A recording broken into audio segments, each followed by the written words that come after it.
Physics की class में आज हम यहाँ पर न्यूमेरिकल सॉल्व करेंगे। और देखो यहाँ पर पहला न्यूमेरिकल लिया है हमने, दिए गए परिपथ में 10 ओम वाले प्रतिरोधक में धारा का मान ज्ञात कीजिए। ठीक है, और कह रहा है जबकि स्विच एस खुला हो तथा बंद हो। अब स्विच एस कौन सा है, ये है आपके पास। ठीक है, तो दिए गए परिपथ में 10 ओम वाले प्रतिरोधक में धारा यानी कि प्रवाहित धारा का मान ज्ञात करना है। कंडीशन इसकी दो है, स्विच एस खुला हो तथा बंद हो, ये आप ध्यान रखना। तो देखो ये क्वेश्चन आपका 2024 में बोर्ड एग्जाम में पूछा गया भी है, इंपॉर्टेंट क्वेश्चन है। तो देखो सबसे पहले यहाँ पर क्या कह रहा है, ये वाला आपका, इसको आप R1 मान लीजिएगा और इसको R2। ठीक है, और ये जो सप्लाई है ना ये 20 वोल्ट है, आप लिख लेना कितनी है, 20 वोल्ट। तो पहले गिवन लिख लो आप, इसको हम R1 मान रहे। ठीक है, तो R1 कितना है, R1 है आपके पास 10 ओम और R2 दिया है कितना, देखो 30 ओम, R2 है 30 ओम और यहाँ पर V दिया है आपको, V कितना है 20 वोल्ट, 20 वोल्ट। सही है। अब देखो यहाँ पर दो पार्ट में इसको सॉल्व करेंगे। कह रहा है स्विच एस खुला हो तथा बंद हो। अब देखो सबसे पहले बात करते हैं, आप यहाँ पर ऐसे ही सॉल्व करेंगे, जब स्विच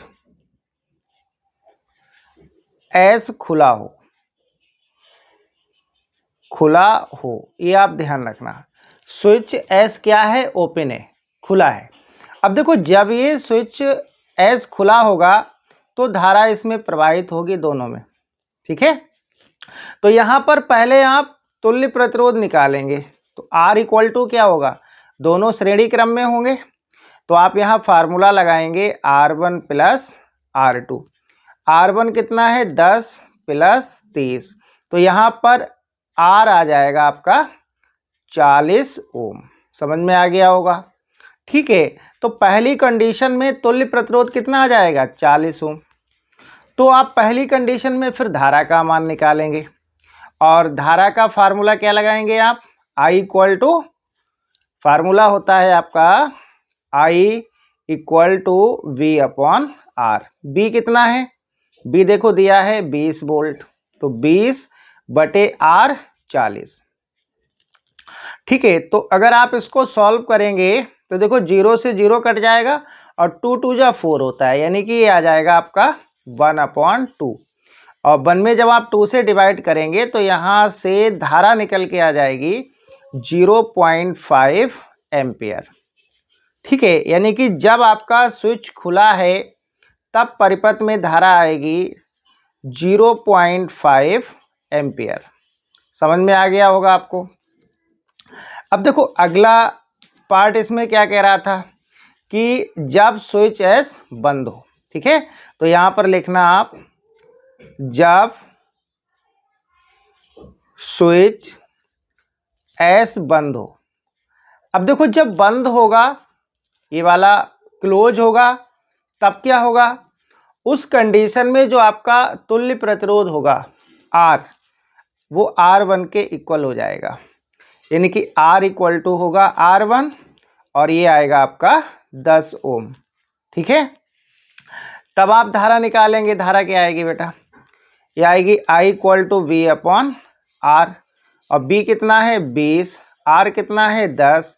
ठीक है, तो ये कैंसिल होके कितना आ जाएगा, 2 आ जाएगा, यानी कि I आ जाएगा आपका 2 एम्पियर। ठीक है, तो अगर स्विच आपका बंद है तो परिपथ में जो वैद्युत धारा होगी वो हो जाएगी 2 एम्पियर। ठीक है, अब देखो अगला क्वेश्चन सॉल्व करेंगे। ये क्वेश्चन बहुत अच्छा है जो भी आपने सॉल्व किया, ये आपका 24 में पूछा गया है, इंपॉर्टेंट रहेगा। अगला है, देखो कह रहा है तांबे के एक तार का क्षेत्रफल 1 × 10⁻⁷ मीटर स्क्वायर है। इसमें 3.6 एम्पियर की धारा बह रही है। तार में धारा घनत्व निकालिए, आप धारा घनत्व ज्ञात कीजिए। ठीक है, तो आपको A दिया है यहाँ पर 1 × 10⁻⁷ मीटर स्क्वायर और धारा कितनी प्रवाहित है, 3.6 एम्पियर। धारा घनत्व निकलवा रहा है J equal to question mark. इसका फार्मूला क्या होता है, धारा घनत्व का फार्मूला होता है J equal to I upon में A। वैल्यू पुट करिए, I कितना है 3.6, A कितना है 1 इंटू 10⁻⁻7। ठीक है, जब आप इसको सॉल्व करेंगे तो J इक्वल टू कितना आएगा 3.6, 10⁻⁻7 है, ऊपर जाके प्लस हो जाएगा। ठीक है, अब 1 से डिवाइड करोगे तो यही आएगा। तो इसकी यूनिट क्या होगी, यूनिट भी लिखना बहुत ज़रूरी है। ठीक है, यूनिट भी लिखना बहुत ज़रूरी है। तो यूनिट आएगी एम्पियर पर मीटर स्क्वायर। ठीक है, तो धारा घनत्व कितना आ जाएगा, धारा घनत्व आ जाएगा J इक्वल टू 3.6 गुणे 10⁻7 एम्पियर पर मीटर स्क्वायर। ठीक है, तो ये आपका आंसर हो जाएगा।